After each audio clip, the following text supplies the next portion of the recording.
Let me ask you an important question. What do you really want most in life? What do you want most in life? Money? You want a little piece of paper with pictures of dead people on it? No, you might want what you think money will give you. What do you think money would give you? Freedom? Security? Okay. What else do you want? Love. Love. How many want love in your life? More love in your life. Whatever you tell me, some people say, I want to be closer to God. Some people say, I want to make $1 billion. Some people say, I want 3 perfect children. What's in common? The only reason you want anything is because you believe if you get that, it will change how you feel. You want the money because you think how you'll feel. You say, no, it's what I'll get. No, what you get will affect how you feel. If you say, I want to be closer to God because of how you'll feel. I want my children to be so happy. Why? How does that make you feel when they're happy? We think of ourselves in the Western world of the mind, but you're a hell of a lot more than your mind, aren't you? The mind is a tool that you should learn to use. If you don't learn to use your mind, it will use you. And it doesn't usually make you happy. Your heart, your emotions are what you're after. And here's the most amazing thing. Every feeling you've ever wanted, that you're achieving in your business for, that you're building your family for, that you're voting a certain way for, that you're doing anything for, is to either get out of a negative feeling or increase or get a positive feeling. And here's the amazing thing. How many of you can think of a goal you'd love to achieve, that if you made it happen, you'd be so happy? How many of you have ever achieved a goal that you worked really hard for, and after you achieved it, your brain went, is this all there is? That's a horrible feeling, isn't it? Failure feels better than that, because when you fail, you don't give up, you just get up and find another way, don't you? But if you succeed and you're still not happy, you're not what I call technically screwed, right? You don't want to be there. How long did you stay happy? 6 years?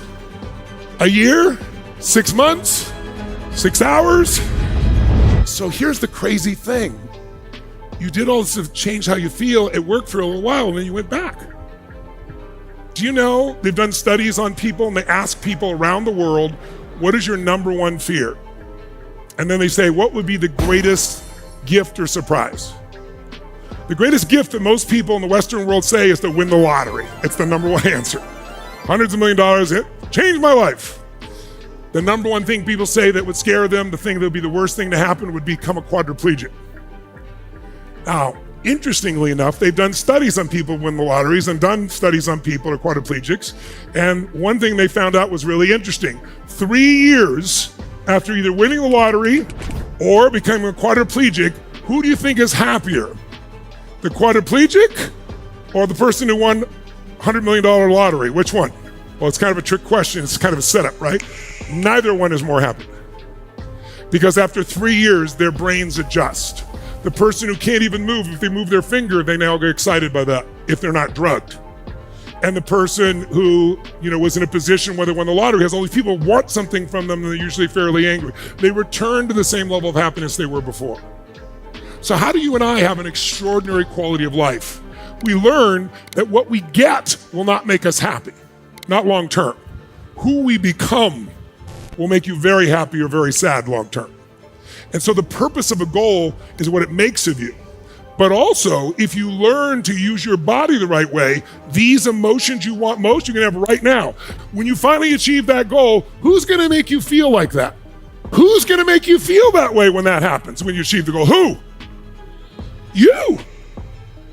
So if that's true, why wait? I hear people all the time say things like, man, this is the most horrible thing in the world. This is so terrible. Someday I know we'll look back and we'll laugh about this. I say, why wait? Let's look back and laugh now. So in order to do that, you have to understand a very fundamental principle, and that is that the way you feel is controlled by 2 things: what you focus on and what you do with your body. The way you move is the most powerful piece. Now, when I say the way you move, I include your voice, your face, all that. This area of your face right here has 37 muscles. But if you keep making the same facial expressions, you keep having the same biochemistry, you keep feeling the same feelings. But if you change your facial expression, change your movement, everything changes. Is it possible to have a really magnificent, beautiful life and not feel it? Is it possible to have lots of people love you and you not feel loved? Is it possible for you to have tremendous abundance but feel scarcity inside? Of course, because you can overwrite all this with your mind if you don't learn to use your body. So success doesn't guarantee fulfillment. In fact, listen to me now. Success without fulfillment is the ultimate failure. So if you want a better life, we got to train ourselves to use our body, not just while I'm telling you here, but to develop some new simple habits that'll make you feel this way all the time. And so problems can happen. You're like, bring it to me. I know a lot of people who have a great life, but they never celebrate.